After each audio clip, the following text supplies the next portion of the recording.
Gente, finalmente o primeiro episódio do Alara Pod. Esse podcast que sempre foi um sonho pra mim e que essa pessoa tem uma participação muito grande nisso, porque ela me ajudou a construir esse caminho de achar quem eu sou, né? O que que eu gosto e tal. E o podcast é assim, um sonho antigo que eu tinha jogado no tapete, assim, há muito tempo, sabe?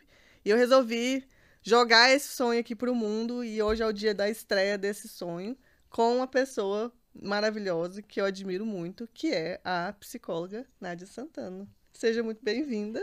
E a gente veio combinando, isso não foi proposital. É, A gente não veio foi combinado. não foi combinado. A gente veio combinando a roupa e o esmalte, até a maquiagem tá meio parecida, tons de verde, de prata, Em sintonia, né, em Lara? sintonia, transferimento de pensação, como eu disse. É uma honra estar participando desse primeiro podcast. Eu me sinto muito honrada, seus elogios carinhosos. Saber que fiz parte disso é maravilhoso. Ai, que bom. Tomara que a gente contribua, né, Lara, com essas informações com que a gente vai falar aqui hoje para tantas mulheres, né, que vivenciam a questão da maternidade, da gestação, com Sim, sofrimento, às vezes com leveza, mas sempre permeado de sofrimento. Não sim. tem uma.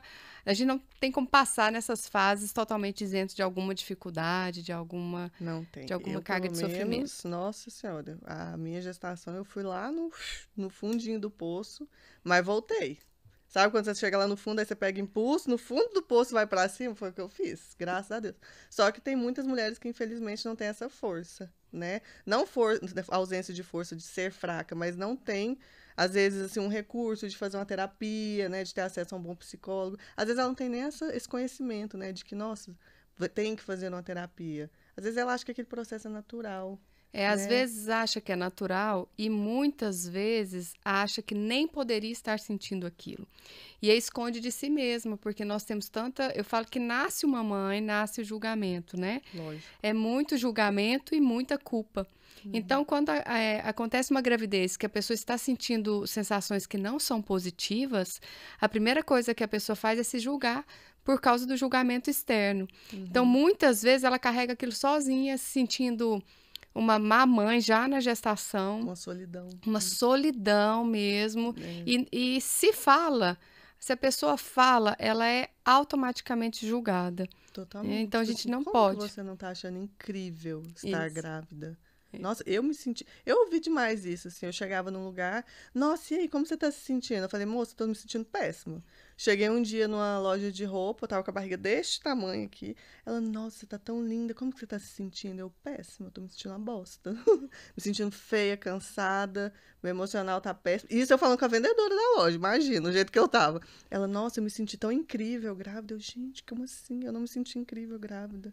E as pessoas costumam a ter falas no sentido de, então, nossa, mas você tem que valorizar que você tem uma vida dentro de você, você vai ser mãe. Uhum, Como se a gente descrevesse os nossos sentimentos negativos, significa menos amor ou menos gratidão pelo fato de estar grávida. uhum, E isso, as mulheres que desejam a gravidez. Tem mulheres que ficam grávidas e não queriam aquilo. uhum. Ainda tem toda essa questão, É. que não se pode não ter escolhido estar grávida.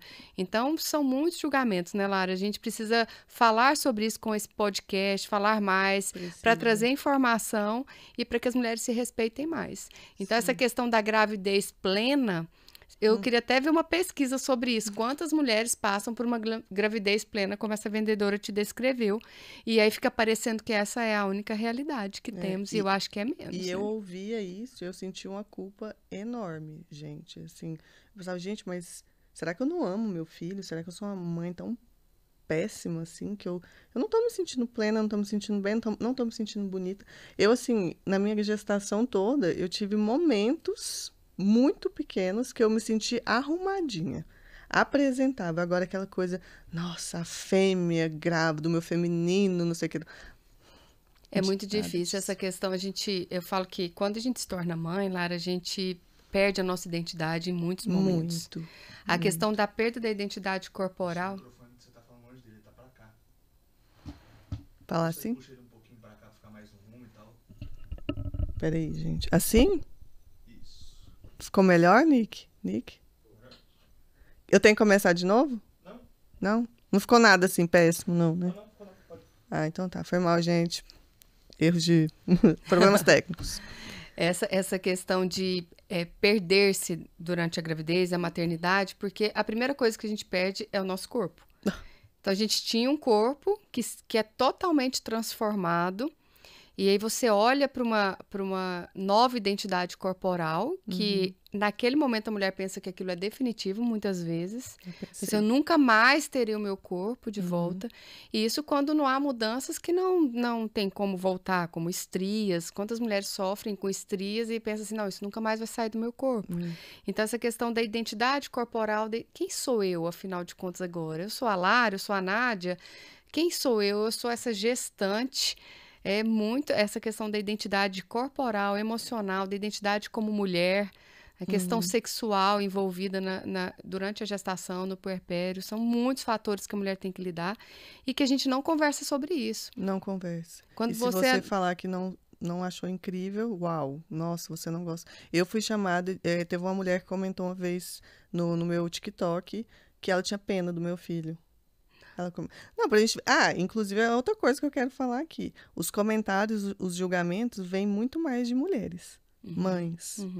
Isso foi uma das coisas que me chocou. Eu até fiz um vídeo falando sobre isso. Que, assim, eu acho que as mulheres tinham, assim, que acolher umas às outras, né? Porque, afinal de contas, você, minha amiga, você passou por uma gestação também, você sabe como é que é um parto, como que é um puerpério. E por que você tá falando essas coisas pra mim, falar que tem dó do meu filho, pena do meu filho, sabe? Só porque eu fiz um vídeo falando que eu não estava me sentindo incrível, grávida, sabe? A gente vê, assim, o tanto que é um tabu. Lara, e eu estava refletindo esses dias, pensando que uma das coisas que mudaram no maternar é essa questão da rede de apoio. As nossas mães, as nossas avós, elas tinham muito mais essa questão do apoio à mulher. Uma mulher ficava grávida, uma mulher paria, tinha uma rede de apoio de mulheres ali para apoiá-la, como se fosse, mostrando, né, validando esse momento de dificuldade. Hoje, nós não temos tanta rede de apoio assim. Se temos uma, duas Até porque mulheres... as mulheres hoje nem têm tempo. Exatamente, né? Por causa da questão da evolução dos tempos, do trabalho, de tudo. Mas, além da gente não ter essa rede de apoio, tem o que você falou. Nós vivemos, eu acredito, tenho falado muito isso, Lara, que nós vivemos o tempo de maior julgamento de todos os tempos. Totalmente. Nunca se teve tanto julgamento e tanta propriedade em julgar. As pessoas julgam e se sentem confortáveis no papel de julgador. E essa questão da internet, eu brinco que antigamente as pessoas sentavam no banco da praça e julgavam as pessoas que iam passando ali. Quantas pessoas passavam na praça? 10, 15, 20? Hoje a pessoa vai passando ali os vídeos na internet e ali tem quantas pessoas passam desses vídeos, olhando quantas vidas e exercendo esse hobby, esse esporte de julgar as pessoas com muita naturalidade.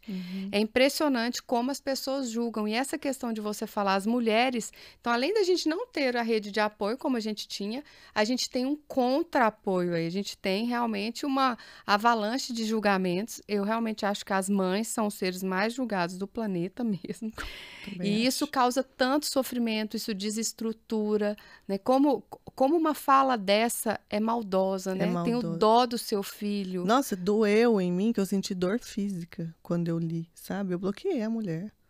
Eu não sou obrigada a ficar lendo. Eu não quero uma pessoa dessa me seguindo, né? Eu senti literalmente uma pontada no meu peito, assim, porque ela tocou na parte mais frágil nossa, né? Nossos filhos. Exatamente. Sabe? Porque uma coisa é você falar alguma coisa de mim. Eu vou te bloquear? Vou. Mas não vai doer tanto. Agora, envolver o meu filho? Não. E o que essa pessoa sabe sobre a sua vida, sabe. sobre a vida dele, sobre a sua relação com ele?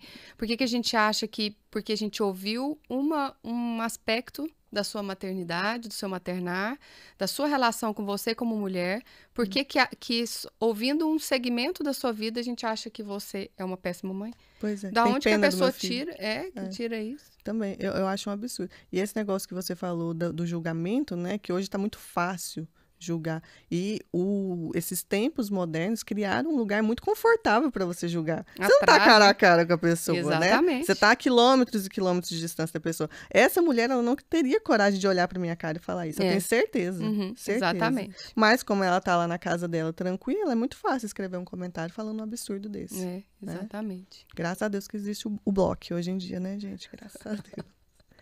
Mas, Nádia, eu queria te perguntar uma coisa. Por que a gravidez joga a gente tão no fundo, assim? Porque a sensação que eu tive grávida foi que eu me desmontei inteira, assim, e fui, de algum jeito, juntando um caquinho com outro caquinho, assim, para formar alguma coisa nova que eu nem sabia o que que era. Porque eu cheguei nessa fase do quem eu sou? Eu sou isso aqui? Eu sou essa bola enorme? Porque tem uma fase que eu fiquei parecendo uma bola, né? Eu sou essa bola enorme que é a mãe? Eu virei isso agora? Eu sou a mãe. Sou a mãe. Ponto. Cadê a Lara empreendedora? Cadê a Lara sexy? Cadê a Lara esposa? Eu não via mais nenhuma dessas Laras. Eu era a mãe. Tipo assim, as rodas de conversa, o assunto, bebê. Assunto, gravidez. Assunto, barriga. Enxoval. Eu pensei, gente, a minha vida vai ser só isso agora. Eu só vou falar disso. Isso me dava um certo pânico, sabe? Eu pensava assim, gente, eu sou uma mulher que gosta tanto, assim, de viajar, de conhecer coisas novas, né? De trabalhar, eu gosto de trabalhar. Será que eu vou ser aquela mãe chata que fica... Não, e eu já entrei até no julgamento de outras mulheres, porque tudo bem a mãe querer, né, ficar em casa cuidando dos filhos, mas não combinava comigo. Eu pensava, gente, será que eu vou ser essa mãe? Porque não tem nada a ver comigo. Tudo bem uma mãe querer ficar em casa cuidando dos filhos, ser dona de casa, né, tranquilo. Mas não tem nada a ver comigo, sabe? E eu fiquei com muito medo, sabe? De eu ter só essa versão de mim. Porque, de repente, todo mundo olhava pra mim e só via a mãe. Ninguém via a Lara mais, a Lara de antes. Que a Lara de antes nem existe mais, né? Então, por que a gestação faz isso com a gente? Por que a gente se desmonta tanto? É interessante, Lara, que na sua pergunta já tem a resposta, né? Porque, assim, essa questão de ser tirada de todos esses papéis, a gente sentir, não ter mais liberdade de ir e vir. Né? É a questão, Foi a a maior falta da dor. liberdade, a prisão, é um A prisão. aprisionamento. E aí, quando você fala assim, nossa, quem sou eu? Será quem sou eu? Cadê as outras Laras? Essa é a questão. Primeiro, porque cada gravidez é única, porque nós somos seres únicos. Eu falo que a psicologia tem várias abordagens, a filosofia, mas nós temos uma coisa em comum de todas as correntes filosóficas e psicológicas, que todas acreditam que o ser humano é singular. Então, cada um de nós é singular, cada um tem a própria personalidade, a própria história de vida. Então, cada gestação é uma. A gente percebe núcleos de sintonia, coisas em comum com algumas gestações, que facilita a gente entender o todo. Mas cada gravidez é uma. E a sua gestação, ela te trouxe essa pergunta, quem sou eu? Né? Então, essa pergunta, junto com quem sou eu fisicamente, quem sou eu emocionalmente, quais são os meus papéis?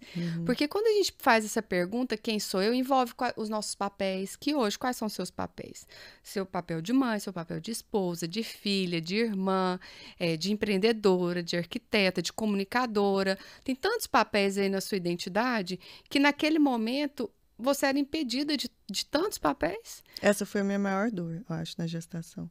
Essa coisa que você falou do direito de ir e vir a hora que eu quero, do jeito que eu quero. De repente, eu não tinha isso mais, sabe? Eu sempre fui, assim, muito livre. Então, meu marido mesmo falava, né, pra mim, eu quero ir num lugar, eu vou, sabe? Não, eu tô indo em tal lugar. De repente, eu não posso ir em tal lugar porque eu tenho medo de vomitar naquele lugar. Na gestação, né, no caso. De repente, eu não posso ir em tal lugar porque eu estou passando mal. De repente, não posso ir em tal lugar porque o lugar não é tão legal para uma grávida frequentar. Porque eu estou cansada, porque eu estou com dor no pé, sabe? E isso foi uma dor muito grande para mim. Porque é aquela coisa, você passou a sua vida inteira, no meu caso, 31 anos, com o meu mundinho ali, ó, eu e eu mesma, eu girando ao redor de mim mesma, sabe? De repente, tem um bebê no meio disso e eu estou girando ao redor dele. Dele, exatamente. Exatamente. Essa descrição fantástica sua. E é por isso que você falou até quando anunciou o podcast, falando do enxoval psicológico, né? Do pré-natal psicológico. Essa questão de informação e também de cuidados com o seu emocional, de fala sobre isso, né? Quando a gente vai no obstetra, o meu obstetra maravilhoso, ele tinha como se fosse um roteiro em cada visita a ele. Então, no primeiro mês ele falava de determinadas coisas, no segundo de outras. Eu percebi que ele tinha o que ele ia falando. Até chegando próximo do parto, ele falava sobre o parto. Então, emocionalmente, a gente precisa falar sobre em cada momento, a gente precisa prever o que vai ser. Como que vai ser esse parto, como vai ser esse puerpério, como que está sendo essa gestação.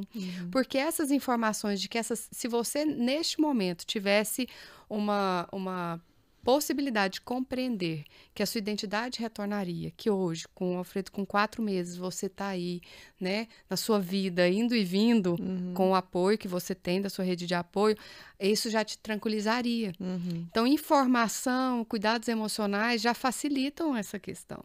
Mas o que nós temos é essa romantização, né, de que é tudo pleno, e os certos e errados que envolvem os julgamentos, certo é a gente dedicar exclusivamente ao filho, porque quando você fala que você respeita a mulher que escolhe simplesmente ser mãe durante um tempo, ou para sempre, que seja, você respeita isso, ótimo. Porque Hoje em dia eu respeito muito mais, inclusive, porque eu sei que é um trabalho muito integral, exaustivo e ingrato. É muito difícil, né? Eu falo que a mulher que trabalha fora, ela tem uma folga para voltar com mais energia, inclusive para o filho. A mãe não então, assim, a quem está ali é difícil. Realmente a gente precisa respeitar. Mas você respeita isso, mas antes você acreditava que esse era o único bom. O único bom é a mulher que se dedica, assim, socialmente é esperado isso da mulher. E, ao mesmo tempo, não é valorizado. Não é. Né? Tanto que as pessoas falam, você só fica em casa. Eu já tive pacientes que relataram que o marido, por exemplo, falava, não, mas você só fica em casa o dia todo no ar-condicionado. Aí eu tô na luta, no sol, trabalhando. E o que é amamentar? O que é colocar para dormir? Você fica aqui curtindo o bebê. Curtindo, Nossa, se o Marcos falasse isso pra mim, eu matava ele na hora. Ainda mais que eu tava loucona de hormônio pós-parto. Nossa Senhora. Não, mas graças a Deus meu marido tem noção.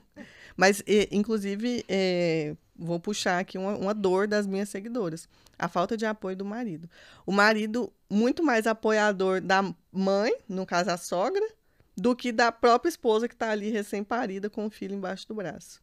Sabe? Isso, assim, é diário.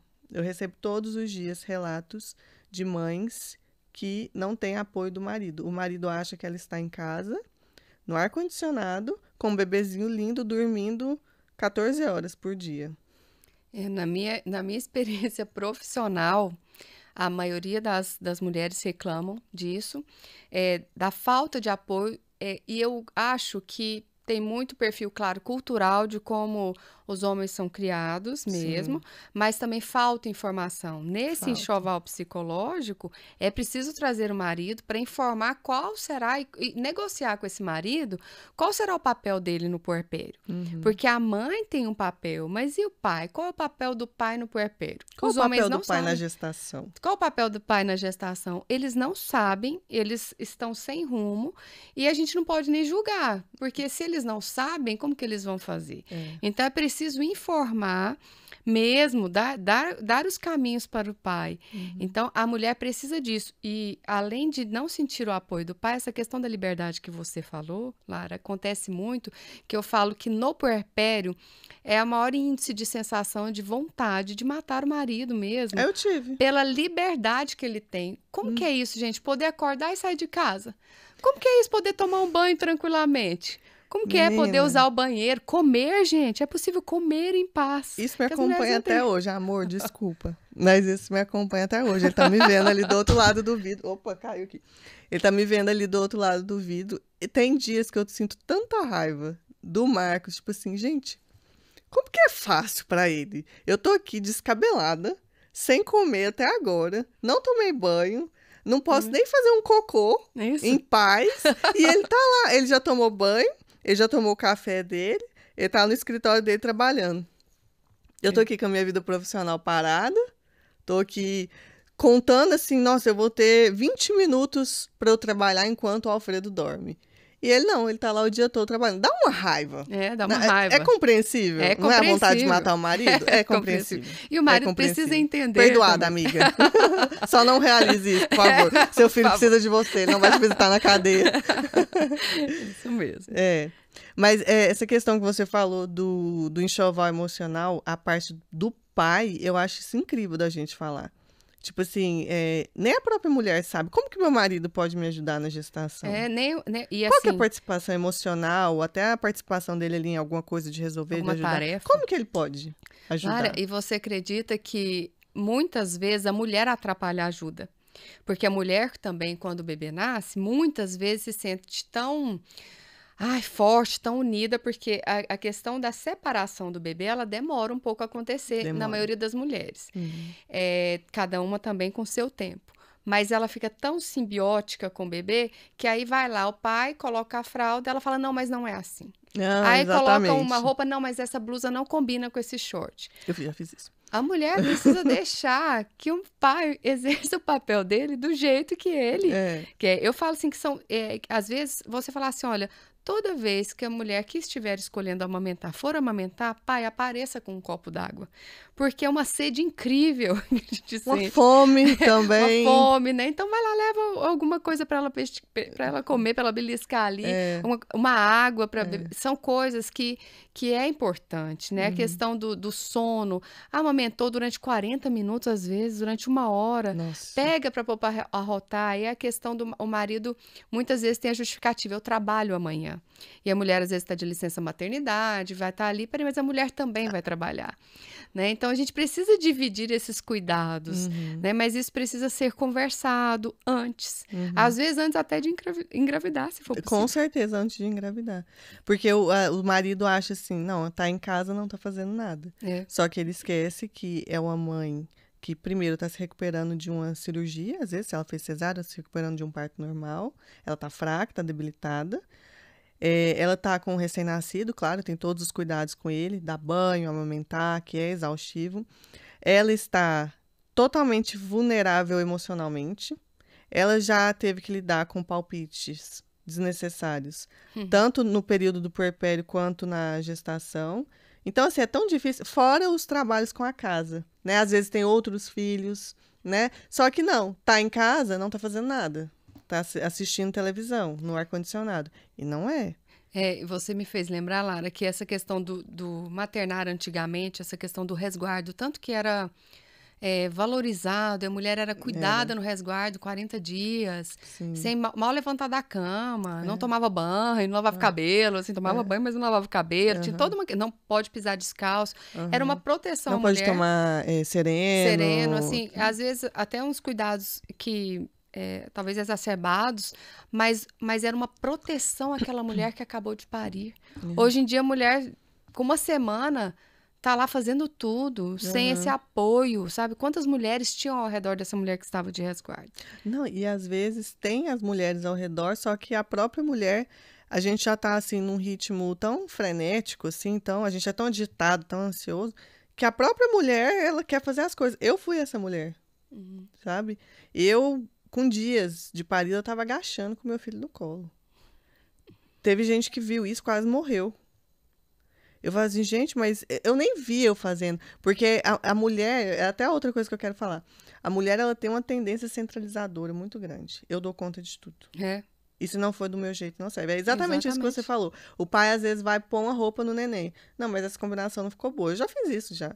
Eu falei, amor, o que é isso aqui? Deixa que eu escolha a roupa. Sendo que ele podia ir lá escolher a roupa, sabe? Deixa ele colocar. O que tem? O menino não vai para uma competição de moda, nem nada, um desfile. Deixa o menino lá com a roupa descombinada, sabe? Eu já até falei isso no meu perfil, já. Tipo assim, vamos trocar uma fralda.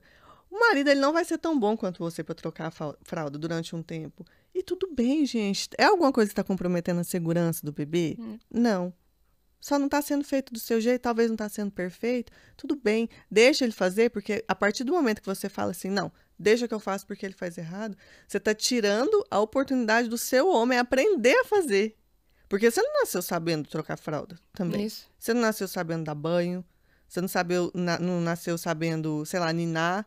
Você aprende, né? Seu marido também precisa aprender. E para aprender, ele tem que ter oportunidade. E as mulheres não dão oportunidade. Lara, isso se estende para a vida toda do bebê. Enquanto você não deixa troca de fralda, depois também não vai participar na questão da tarefa. Isso se estende para a vida toda. É uma bola de neve, porque a partir do momento que você vai cortando ele numa coisa, aí de repente você tá pegando outra coisa, aí quando você vê, seu marido não está fazendo Ele se absolutamente nada. abstém. Para que ele vai se esforçar se nada vai valer a pena? Aí essa mulher tá sobrecarregada, exausta, o marido já criou até um certo distanciamento do bebê, porque querendo ou não, esses cuidados vão gerando vínculo Isso, com o bebê, não é? é isso mesmo. E aí o marido já tá meio assim distante do bebê, parece que não criou aquele vínculo, aquele calor, aquela coisa quentinha, sabe? Então é uma coisa que só tem prejuízo para todo mundo, para o bebê, para o pai e para a mãe, Exatamente. não é? Isso mesmo. Eu acho que as mulheres elas precisam relaxar um pouco. Deixa seu marido, amiga, fazer lá, colocar a fralda do jeito errado dele. Deixa ele fazer a combinação inimigo da moda lá, mirim. Deixa, amiga. Você tá tirando a oportunidade do seu homem aprender a fazer as coisas, não é? É isso mesmo. Não, agora eu quero falar sobre outra coisa. Vamos falar sobre baby blues. A gente precisa falar de baby blues e depressão pós-parto, porque foi o assunto que eu acho que eu recebi mais perguntas, assim, na caixinha e tudo mais. Primeira coisa, qual que é a diferença do baby blues para depressão pós-parto? Eu vou voltar só um pouquinho, Lara, na questão que você estava falando, como que a gravidez é difícil. Eu costumo falar que a gravidez, ela representa 9 meses de TPM. Exatamente. Né? Então, como que é a minha TPM? A minha TPM eu fico mais deprimida, eu fico mais brava. Qual é? Então, geralmente, a maneira como eu vivencio a minha TPM é o que eu vou vivenciar durante esses 9 meses. Então, a questão hormonal durante a gestação é uma coisa que precisa ser considerada. Então, às vezes, a gente muda até de personalidade, porque tem gente que tem TPM 1 dia, 2 dias. Agora, você imagina, 9 meses com aquela personalidade, fala assim, quem sou eu? Aí junta com a questão de quem sou eu. Quando a gente tem o parto, há toda uma queda hormonal que automaticamente nos dá uma tristeza, alguns dias de baixa, de desânimo, que é o baby blues. Isso é natural, a maioria das mulheres sentem. A depressão, ela já é mais intensa, mais duradoura e ela geralmente vem acompanhada com culpa. Porque no baby blues você sente uma tristeza, um desânimo, mas você nem fica com muita culpa ali. Mas a depressão, ela vem, gente, eu não amo meu filho. Geralmente a mulher que está com depressão pós-parto, ela pensa, gente, eu não amo meu filho. Eu não quero cuidar dele. Muitas não querem pegar, muitas não querem dar banho. E a depressão pós-parto, ela é devastadora, porque quando a mulher não tem consciência disso, ela fica com a impressão de que ela não ama o filho. E que ela é uma péssima mãe. Que ela é uma péssima mãe, que ela vai trazer um prejuízo futuro para o filho eterno. E que muitas mulheres, depois disso, passam a super proteger o filho em compensação, que também não é positivo. Então, é importante, assim, geralmente a gente percebe possibilidade de depressão pós-parto de acordo com o emocional que a pessoa está na gravidez. Então, também faz parte desse enxoval psicológico, desse pré-natal psicológico, observar quais são os sinais de depressão. Então, uma gravidez indesejada, ou se já há histórico de depressão na família ou na própria pessoa. Crise no relacionamento. Crise no relacionamento. E assim, gente, o puerpério, ele vai trazer uma crise no relacionamento, principalmente pela falta de informação. Então, se o relacionamento não está bem ali anteriormente, isso também vai agravar. Então, todas essas questões é possível ser vista. A questão é familiares, marido, fiquem de olho nas emoções dessa puérpera. Se ela está chorando muito, se ela está muito fechada, é preciso uma avaliação. E qual é o melhor caminho? No meu ponto de vista, o caminho mais rápido e eficaz é uma avaliação psiquiátrica.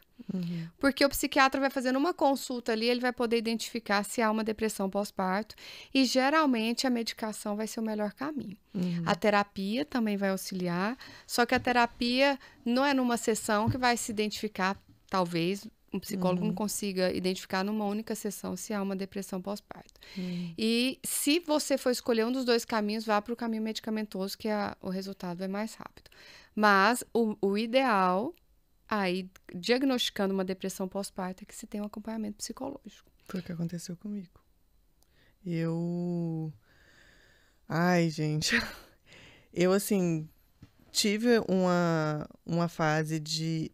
Primeiro, o meu puerpério foi muito louco, porque acho que a primeira semana com o Alfredo em casa, eu tava assim naquele pique ainda, sabe? Nossa, acabei de parir, tá bom que ainda tem a questão, né, da cesariana, você tá debilitada, você tá com dor, nanana, tá. Mas eu tava ali aquele modo leoa, sabe? Lambendo a cria que acabou de nascer. Só que eu percebi que à medida que o tempo foi passando, eu fui começando a ter momentos, assim, de picos.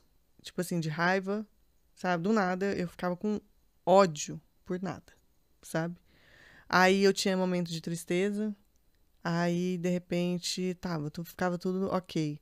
Aí de repente eu tava exausta, aí isso foi indo. E você vai deixando, porque você pensa, não, é normal. Eu tô sem dormir, eu tô cansada. É normal, é normal. Aí você fica nesse, é normal, é normal, é normal. Até que chegou um dia que eu olhei pro meu filho e eu não senti nada por ele. Eu lembro direitinho, eu olhei pro Alfredo, eu senti total indiferença. É isso. É. Só que aí eu não senti só indiferença, aí veio a culpa Uhum. de eu estar sentindo indiferença. Tipo assim, eu sou um monstro.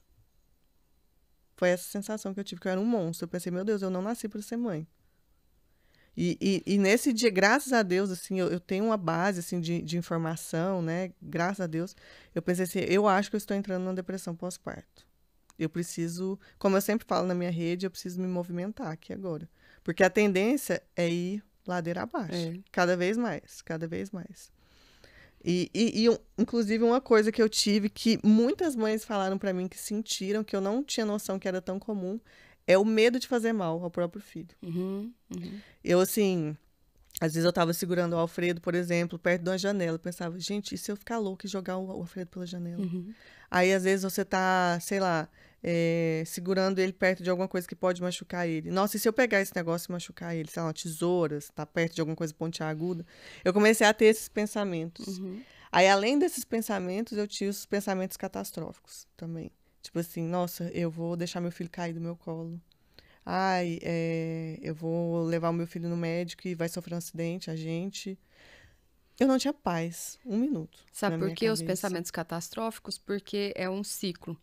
À medida que eu sinto essa indiferença ou um não amor ali, eu me culpo. E à medida que eu me culpo, eu mereço uma punição. E é como se eu fantasiasse que eu vou perder ele para ser punida, já que eu não sou uma boa mãe. Então é um ciclo que acontece mesmo e que a gente Foi pensa que a gente vai exatamente ser, isso que aconteceu comigo. que a gente vai ser Eu punido. tinha a sensação de que minha própria mente estava me punindo. Uhum, Eu mesma exatamente. estava me punindo. É Tipo isso assim, nossa, mesmo. você é um monstro? Então tá bom, então vamos ver. Imagina se o seu filho, É. sei lá, você tá andando de carro com ele e acontece um acidente. Imagina se você tá andando de carrinho e esse carrinho vira e ele cai no chão. Eu não tinha um minuto de paz na minha cabeça. E Lara, além da depressão pós-parto, é como se fosse vai piorando, né? Tem um baby blues, que é o normal, que é temporário, rápido ali, é mais leve, aí tem a depressão, que varia, né, de intensidade, e tem a psicose pós-parto. Eu tinha medo de entrar na psicose. Pois é, exatamente. Porque na psicose a mãe, ela perde, Perde a consciência e pode ter atos ela realmente. realmente pode fazer mal pro filho dela. Eu morria de medo disso acontecer.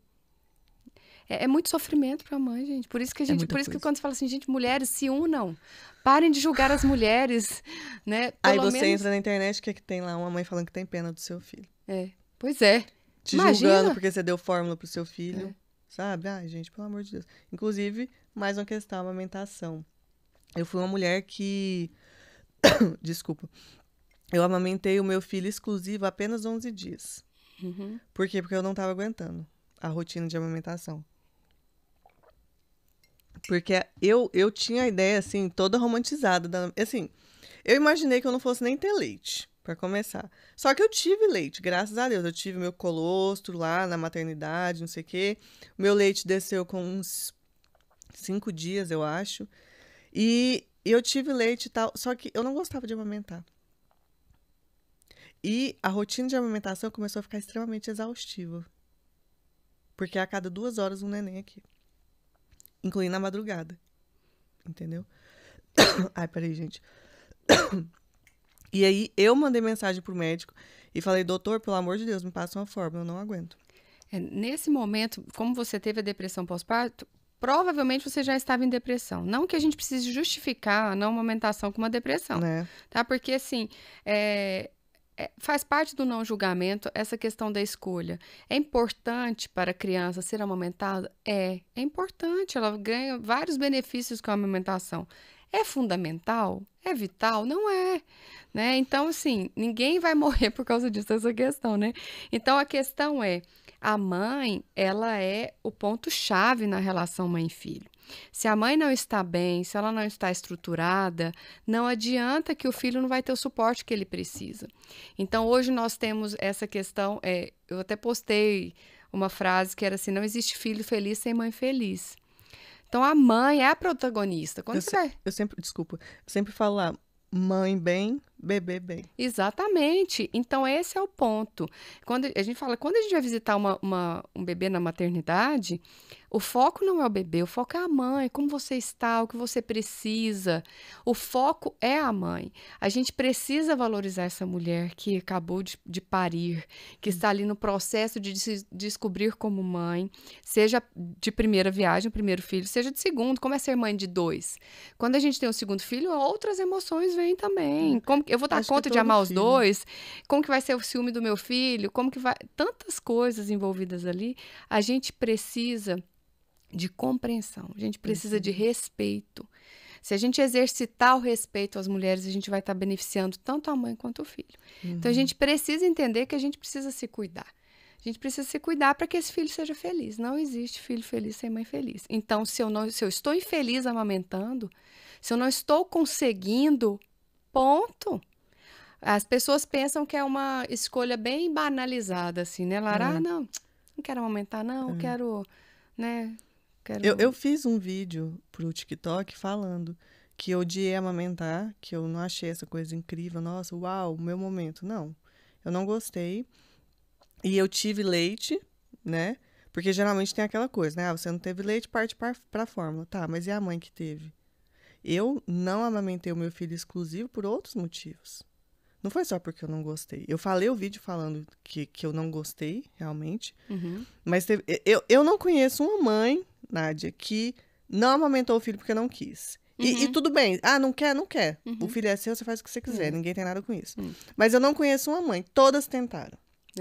Olha só. Todas. Eu não conheço nenhuma. Que e não olha tentou, que eu né? já conversei com muita mulher no meu direct. São 100 directs todo dia. A maioria falando de amamentação, de parto. Não conheço uma que não tentou. Elas tentam, a gente tenta, a gente dá o nosso melhor. Só que tem hora que não vai.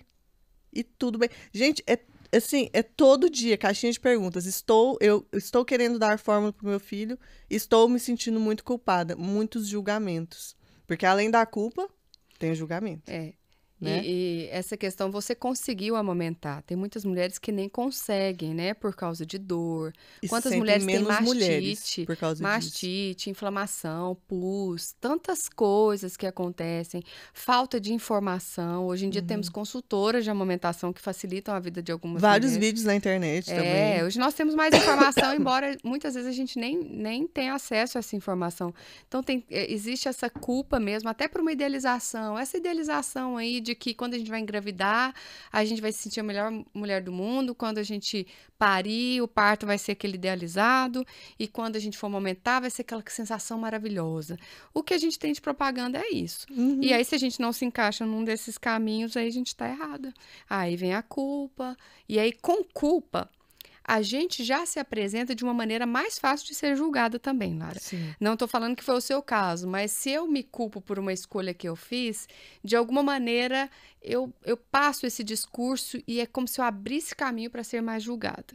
E é como se o julgamento da outra pessoa fosse uma punição que eu mereço mesmo por eu estar me sentindo errado. Então, gente, a gente precisa se conhecer, precisa se respeitar, precisa saber que as nossas escolhas são melhores. Se for o melhor que a gente pode, tá tudo bom. É o melhor que a gente pode, é isso. Isso que você falou é muito importante. Que a gente acaba entrando num ciclo de culpa, né? Que a gente perde a nossa capacidade de se defender de julgamentos, porque a gente, no fundo, inconscientemente, acha que a gente merece aquele julgamento. Exatamente. A gente não se protege, até promove esse julgamento. Promove. E a gente acredita. Às vezes a pessoa fala uma coisa absurda, pra gente. Uhum. E a gente meio que acha que a gente merece ouvir aquilo. É como se fosse assim, Lara, eu falo assim pra você fala assim, como você me disse antes, né? A pessoa pergunta, e aí, como que tá a amamentação? Tá amamentando? Aí você fala, nossa, não tô.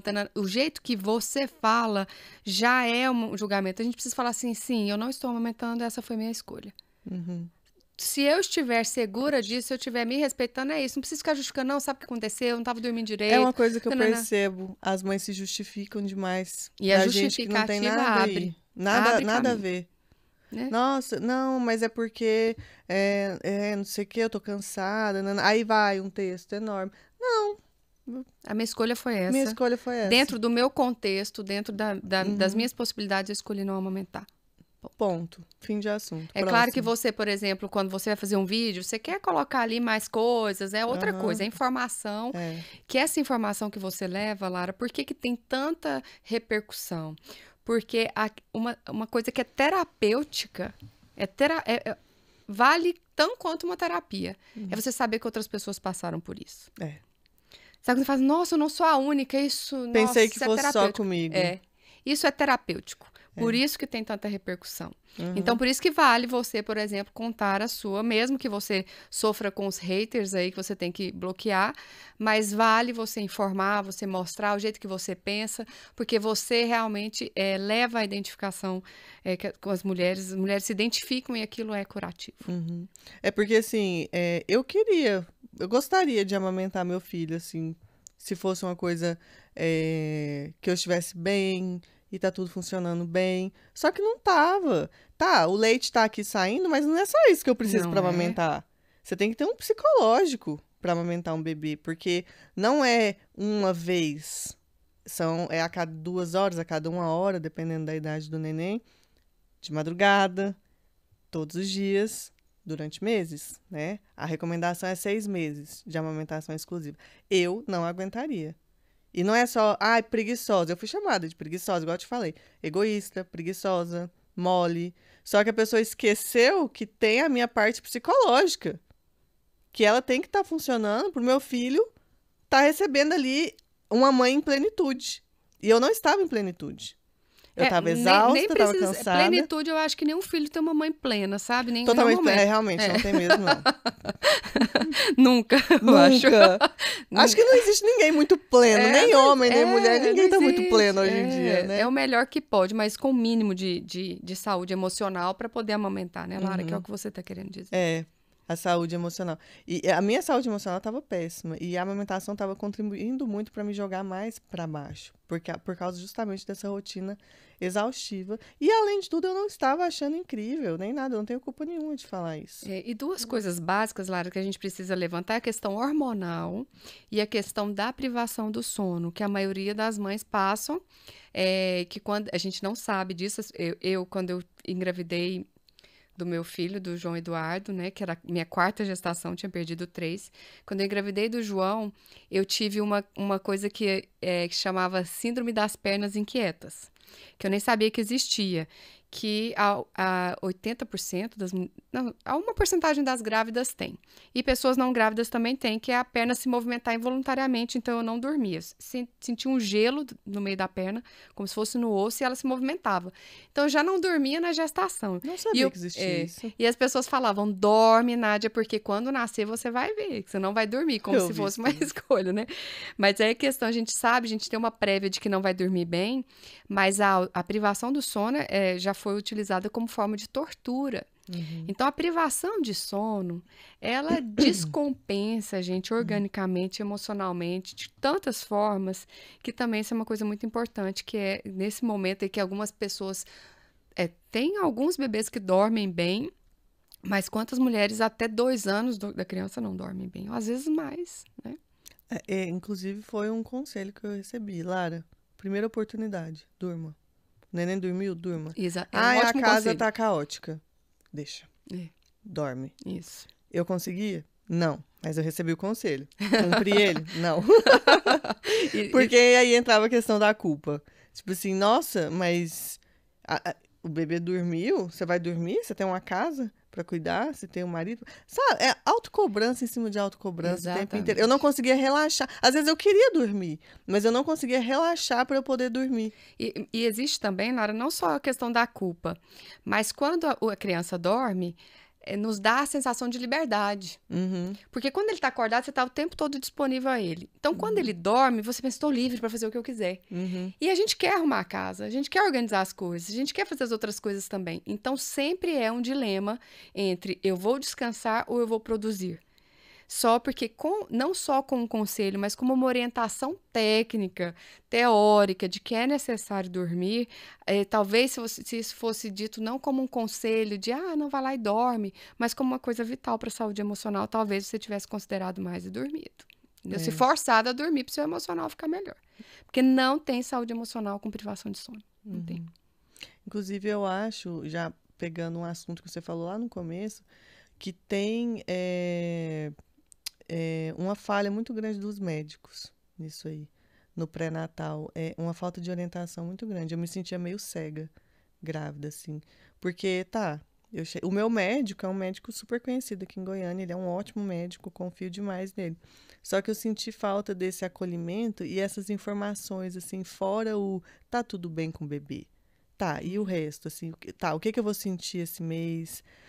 Igual na questão do puerpério, na minha consulta depois que eu pari, né? Por que o médico não fala sobre isso, né? Mais, assim, sobre essa questão do sono, até questão, assim, de relacionamento, de emocional. Tipo assim, então, Lara, como é que tá seu emocional? Parece que o médico fica tão focado ali no pré-natal mesmo, no técnico, né? Vamos ver a ultrassom, não sei o quê. Eu senti muita falta disso na gestação. Fica e um no alerta aí pós-gestação aos médicos, né? Porque essa questão da integralidade, né? De ver a paciente ali como um ser humano que tem as suas emoções, não só o orgânico. Eu sentia muita falta disso. E você falou que você teve outras gestações antes. O seu primogênito é a quarta gestação. Foram 4 gestações. Foram 3 perdas, ele é a quarta e a Nadine é a quinta. Tá. E como que foi esse... Quando... Você já vinha tentando? Quando eu decidi engravidar e sempre engravidei muito rápido. Você tinha quantos anos? Desculpa. Peraí, nossa, não vou saber fazer as contas aqui, mas... Acho que 33, a primeira gestação. Mais ou menos a minha idade. Quando eu engravidei, eu pensei, se estou grávida, vou ter um filho.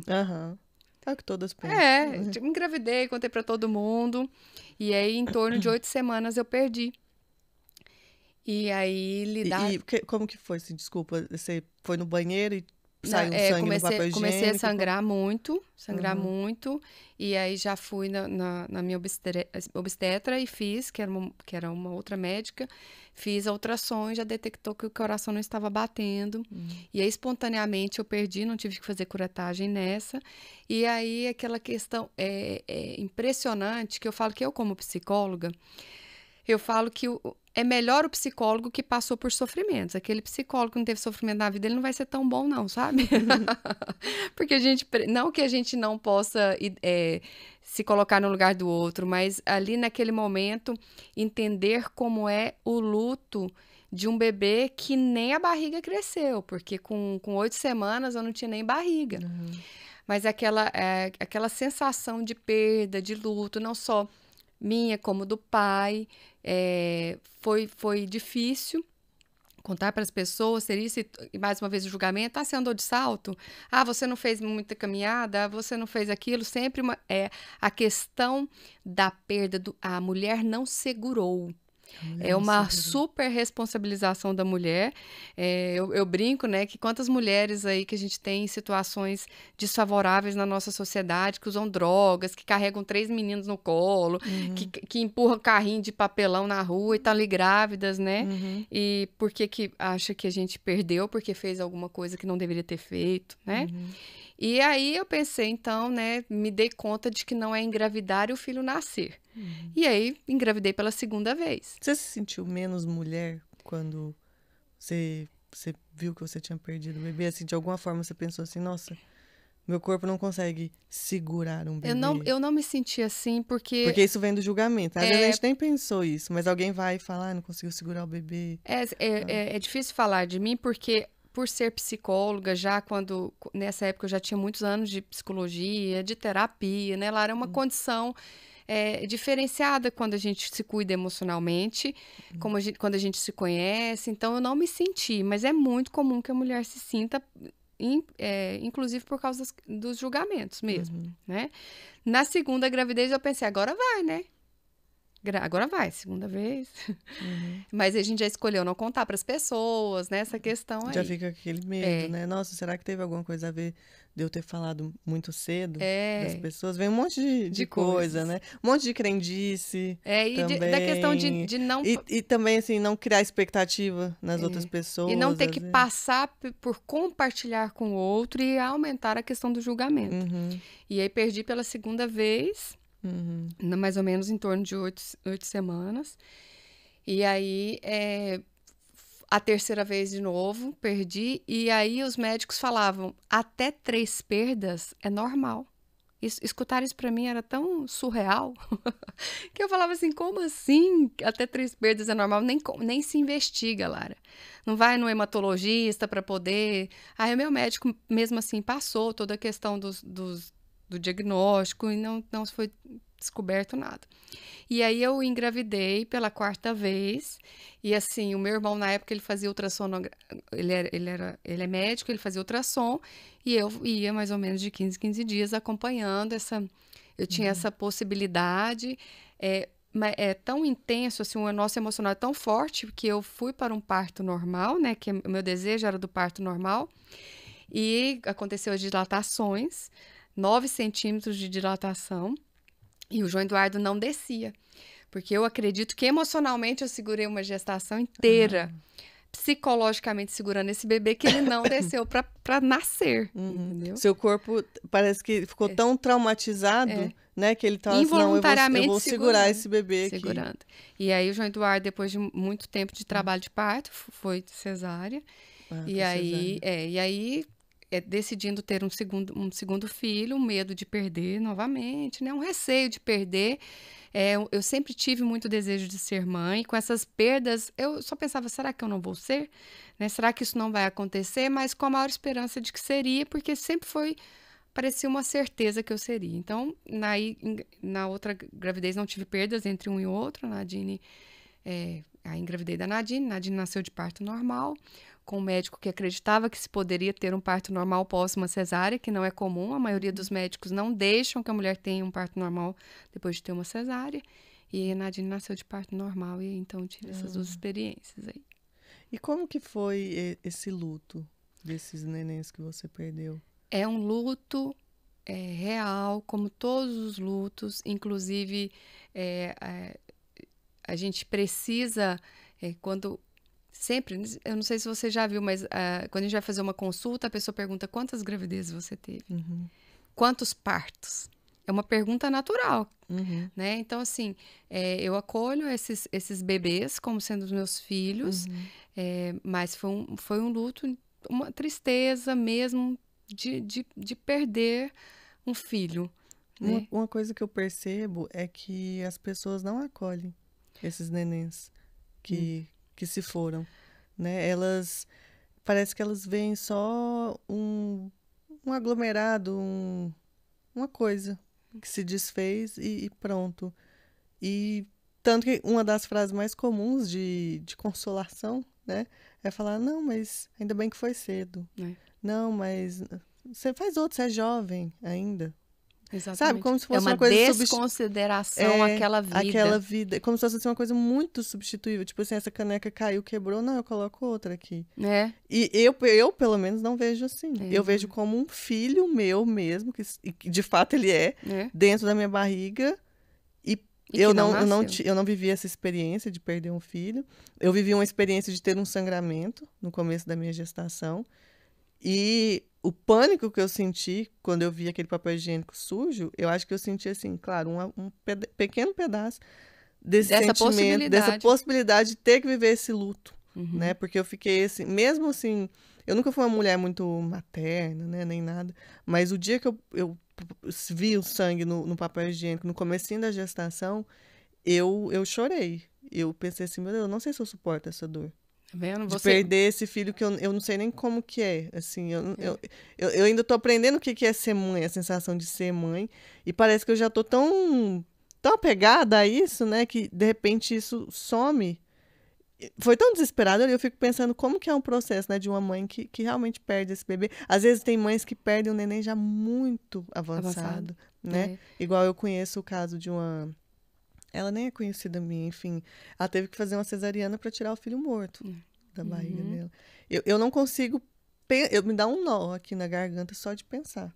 Lara, nós temos uma cultura que nós não estamos preparados para a morte. Não. Em nenhum aspecto. Nem de idosos, né? Que faz parte do ciclo da vida. Então, de modo geral, as pessoas julgam a dor do luto. Eu fiz um vídeo, inclusive, sobre o luto e que as pessoas sempre esperam que você supere esse luto rápido.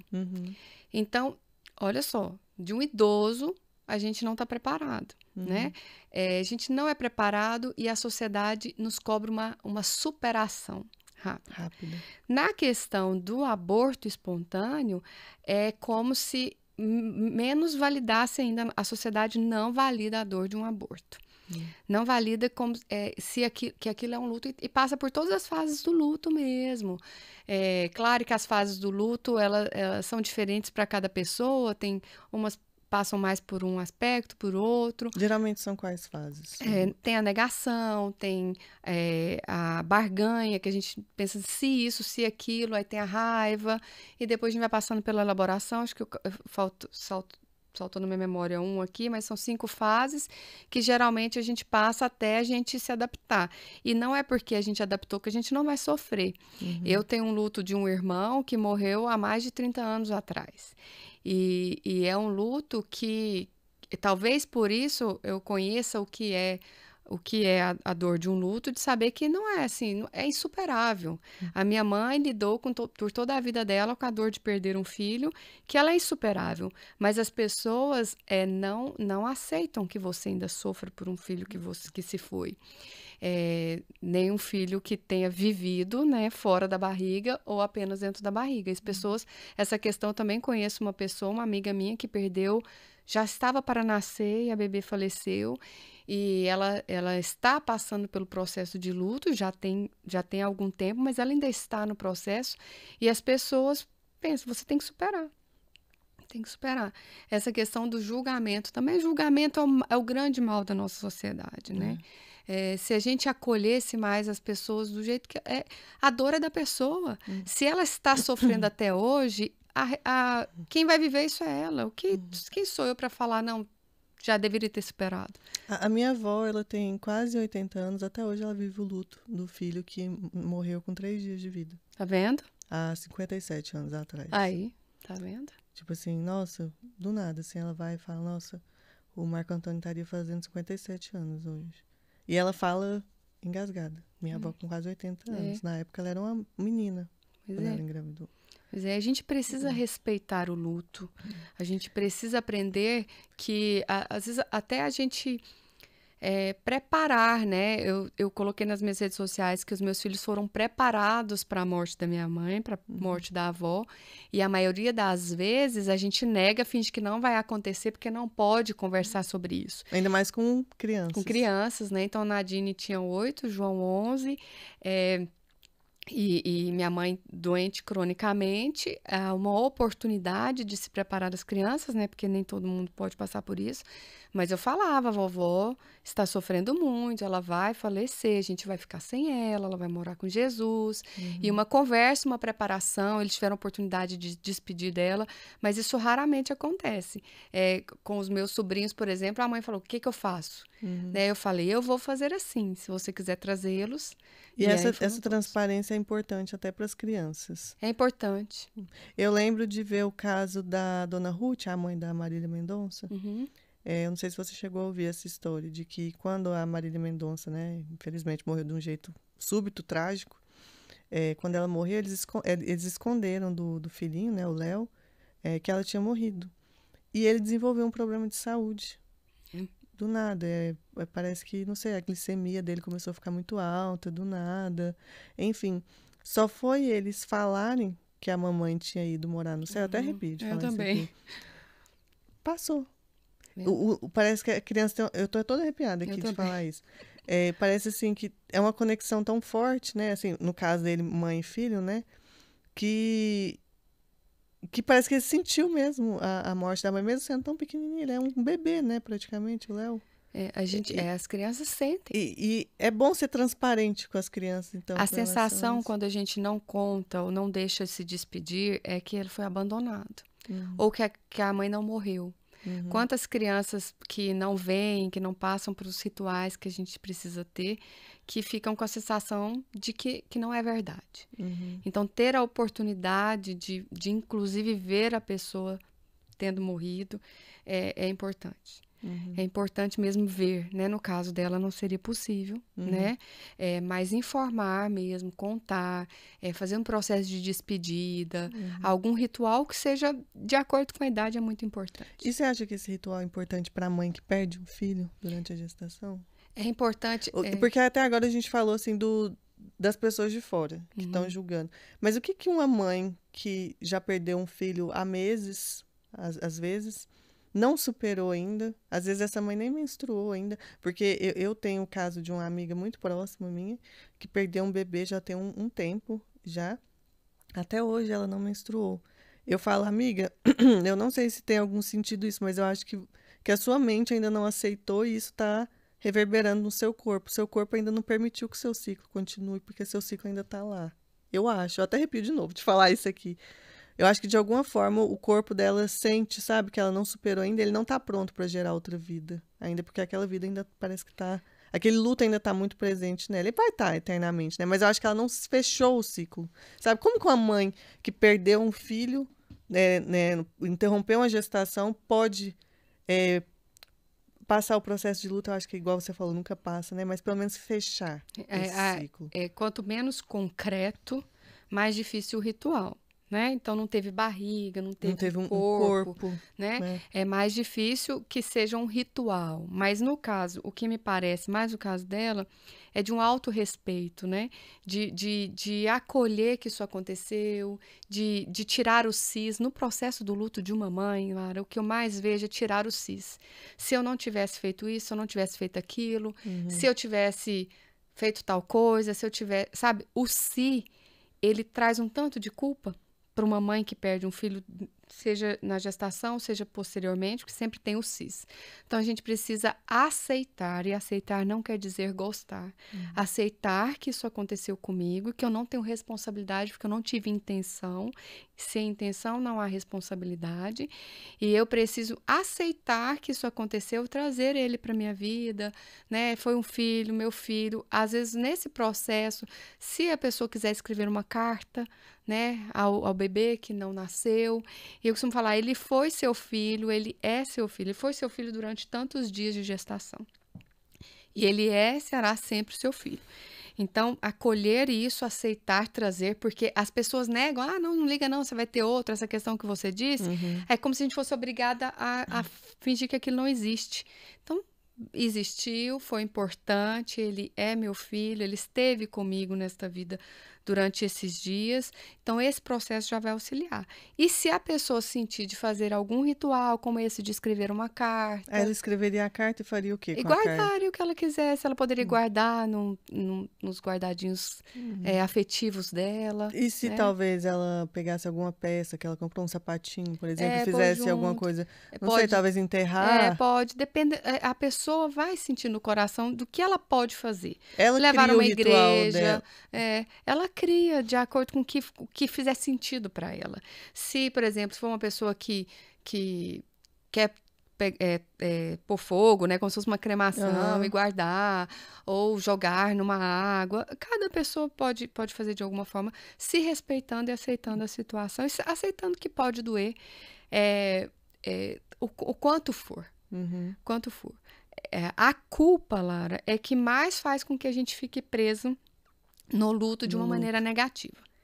Sim. Então, quando houver culpa, precisa ir para terapia. Uhum. Porque a culpa nos afunda numa dor que não faz que a gente continue plenamente na vida.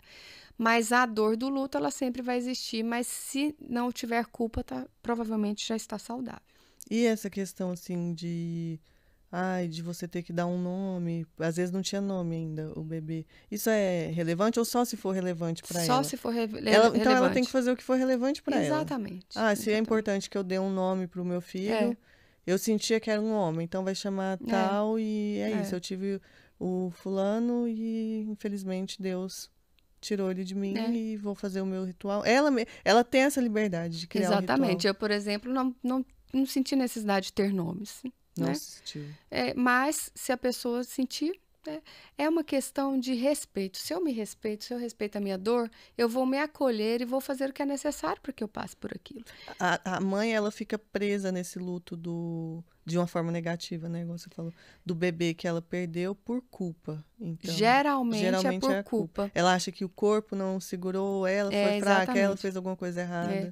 Eu falo essa questão de perder, o nome não segurar para mim é o fim, mas perder também é uma questão de perdi, né? Deixei para trás. Uma coisa que passou por você, assim, né? E, na verdade, eu tive um aborto espontâneo.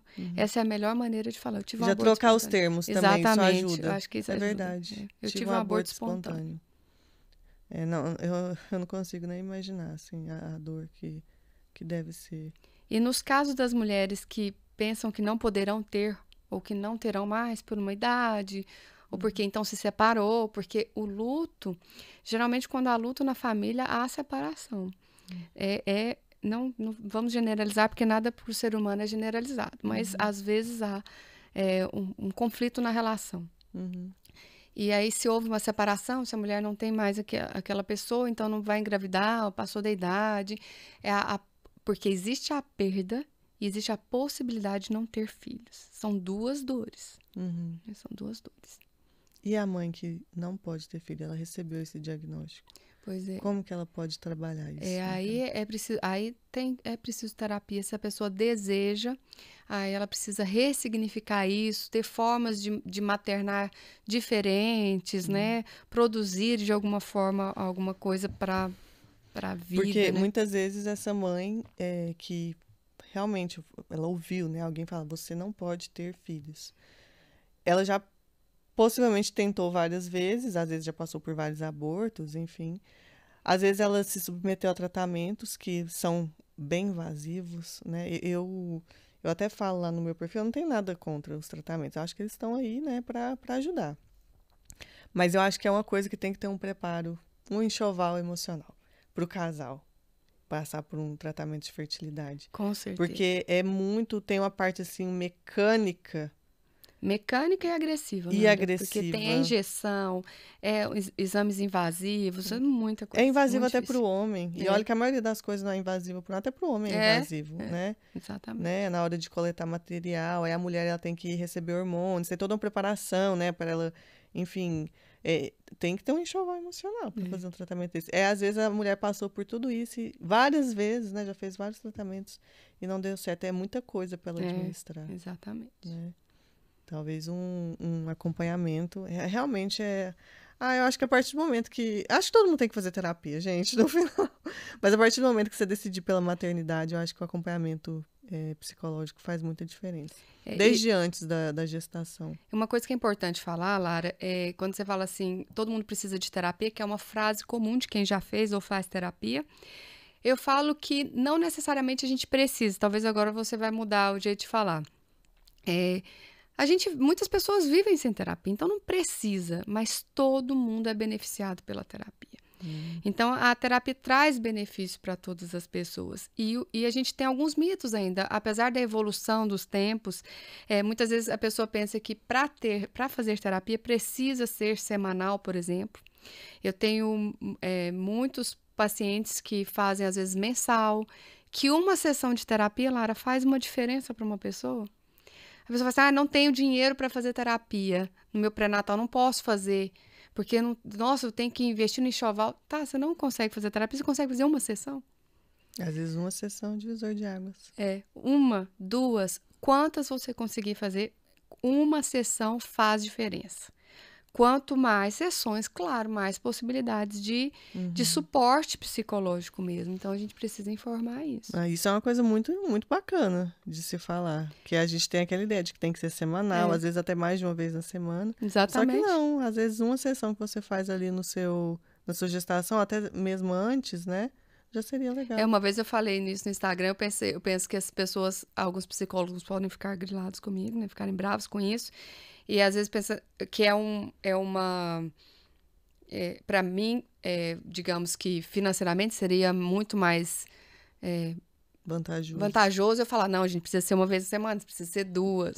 Mas na verdade não, porque eu posso esporadicamente atender mais pessoas, né? Mas há algumas coisas que a gente evoluiu, também depende da abordagem. Tem algumas abordagens que são mais analíticas, que precisa aprofundar. Eu falo que a forma de eu atender, por exemplo, é uma forma objetiva, prática, que vai te trazer ferramentas que você pode aplicar ali, que vai fazer diferença na sua vida, né? Então, quantas mudanças a gente pode ter? Eu falo que quem maratona lá no meu Instagram é terapêutico. Vai lá, ouve o que está lá nos vídeos, lê as frases que você vai ter ferramentas que já vão desenvolver emocionalmente uma pessoa. Então, a gente precisa sair desses mitos aí de que precisa daquela coisa formatada e que só assim que vai fazer diferença. Nádia, para finalizar, eu quero que você dê umas dicas para as mães que estão vendo a gente aqui do que elas podem fazer, vou ficar no fundo do microfone, o que elas podem fazer para melhorar o emocional. Claro, terapia ajuda bastante, mas o que no dia a dia, assim, uma mãe que está ali cansada, exausta, né, pode fazer para ela se estabilizar? Porque choveu perguntas assim no meu perfil, né? O que eu posso fazer? Porque a mulher, ela não está se sentindo mais bonita, que isso pega muito para a mulher, né? Ela não está se sentindo mais bonita, ela vive cansada. Aí, como ela vive cansada, ela vive sem paciência com o marido. Aí, de repente, ela caiu ali na chatice, né? Eu fiquei chata. Eu tô chata até hoje, na verdade, depois que eu parei, sabe? Porque você tá tão cansada que você não tem muita paciência de explicar muita coisa. Você não tem muita paciência para tolerar coisas que antes você tolerava. De repente, você começa a ficar a pessoa, assim, intolerante, chata, sem paciência. Tem um lado compreensível, mas às vezes a gente até cai, assim, na chatice mesmo. Patológica, vamos colocar assim, né? Que dica você dá para essas mulheres, assim, fora a terapia, que, claro, é importantíssima, mas o que ela pode fazer para melhorar esse emocional dela, se estabilizar, voltar para o eixo depois de ter parido? É uma excelente pergunta, porque quando você fala que a terapia é o óbvio, né? Mas existem caminhos, sim, para quem não pode fazer terapia ou até que você não possa fazer terapia. Eu gosto de uma frase que é assim: eu era uma mãe perfeita até que meu filho nasceu. O primeiro ponto é eu diminuir a minha autocobrança. Eu diminuir a Como que é a autocobrança? Eu falo que a autocobrança é quando a gente foca no que falta. Então, se eu faço igual você, né? Você fez um monte de coisa, dedicou, mas não aumentou. Se você fosse cobrar, você vai ficar ficando, não aumentei. Então, focar no que faltou, focar no que você julga de errado, isso é autocobrança. A gente precisa focar no que a gente deu conta. Desculpa te interromper, mas isso é uma frase que eu falo muito no meu perfil. A gente, às vezes, não é a mãe que a gente quer ser. A gente é a mãe que a gente consegue ser. E detalhe, a mãe que a gente consegue ser naquele dia. Exatamente. Porque hoje eu consigo ser uma mãe.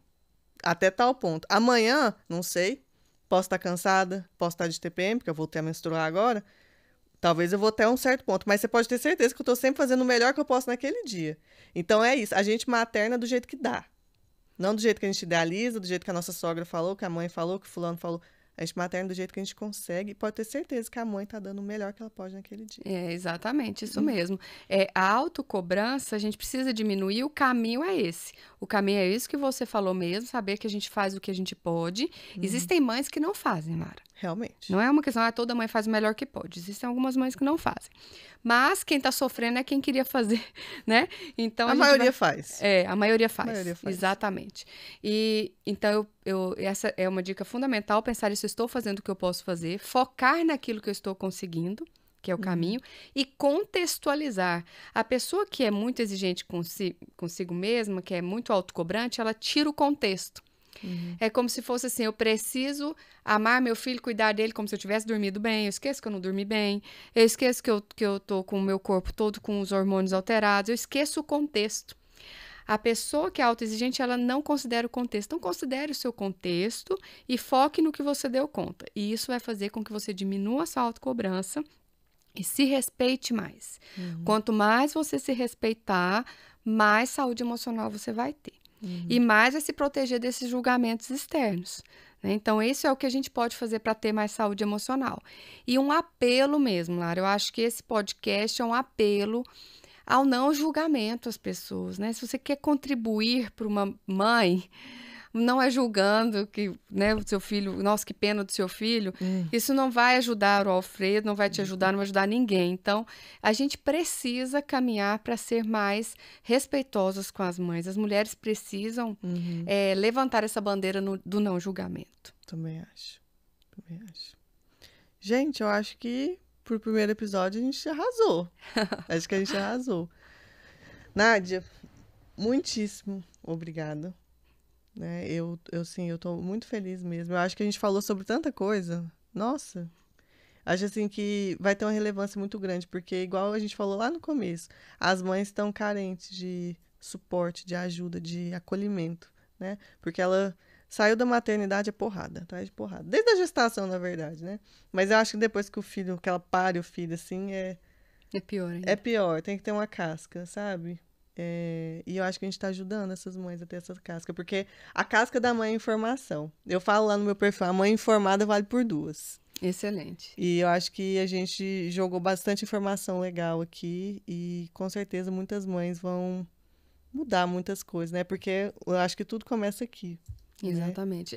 Essa cultura da informação, do não julgamento, a gente sabe que aqui, com esse podcast, a gente vai fazer a nossa parte, né, Lara? Essa questão de auxiliar as mulheres efetivamente. Porque realmente foram vários conteúdos que a gente falou, com muita informação, e que essa informação pode mudar a vida das pessoas, de todos os casos que a gente falou, né? A questão da gestação, da gravidez, da gestação, do puerpério, dos abortos, né? Do luto, da questão da depressão, tantas informações que eu realmente acho que a gente fez a nossa parte. Tomara que todo mundo compartilhe, né? Com as outras pessoas, né, as informações. Gente? Por favor, gente, compartilhe. Então é isso, muito obrigada, Nádia. Eu vou até te dar um abraço. Vamos levantar agora. Eu que agradeço. Foi muito bom mesmo. Inclusive, eu acho que você pode vir aqui de novo. Pode me chamar que eu venho. Vamos então, gente. Deixa eu sentar aqui, né? Tá cortando a nossa cabeça. Vamos pedir as sugestões de temas aí para os seus seguidores, né, Lara? Eu tenho que ficar no microfone, gente. Desculpa. Gente, então é isso. Esse foi o primeiro episódio. Eu acho que foi incrível, né, Nádia? E é isso, gente. Curtam, compartilhem, ativem as notificações, se inscrevam. Esse episódio aqui vai estar disponível no meu canal no YouTube e os cortes vão estar disponíveis no TikTok, no Instagram, enfim, vai estar aí solto nessa internet de meu Deus, gente. Muito obrigada. Beijos, fiquem com Deus e muito obrigada, Nádia. Muito obrigada, Lara. Lara. Que bom, fico muito feliz. Que bom.